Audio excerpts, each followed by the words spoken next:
So hi guys, for today is magluto ko og halang-halang nga manok. So ako na nagiandam ang mga ingredients sa atong manok. So naghiwa-hiwa na ko diri sa atong siling espada.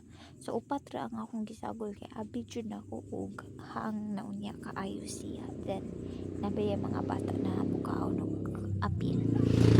So money ako na ni siyang gihiwa. And after ana is akong i-follow ang atuang sibuyas dahunan. So, ako ning gikat into parang gagmay lang gani.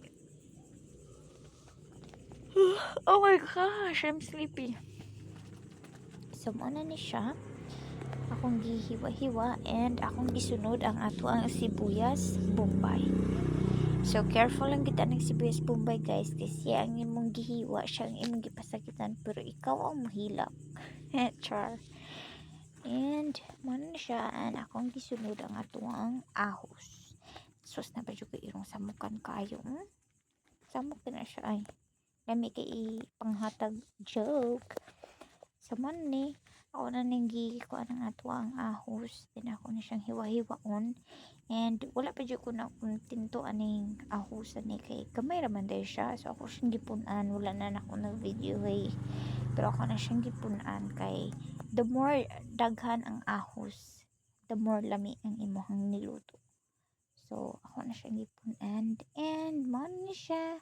Ako po din na siyang gihiwaan og luya. Hapit ko maglimot. Importante sad kayo ni ang luya para mawa gyud ang langsi and humot ang imuhang niluto. So, dira. Naghiwa na ko and after ana is atuan ang pakupsan ang atuang manok. Dapat jud imong hutdon ang tubig gani sa manok nang pakupsan jud nimo siya ba na mauga gud siya para mawala jud ang iyahang langsi. Then after ana is atuan na i-prepare to ang pepper, magic syrup, oyster sauce, and wala na ko na pilig video ang soy sauce.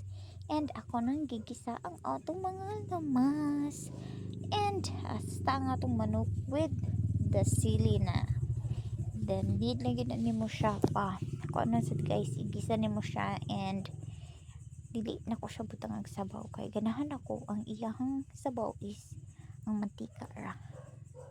So okay na to na siya and charan luto na. Humot kayo na guys.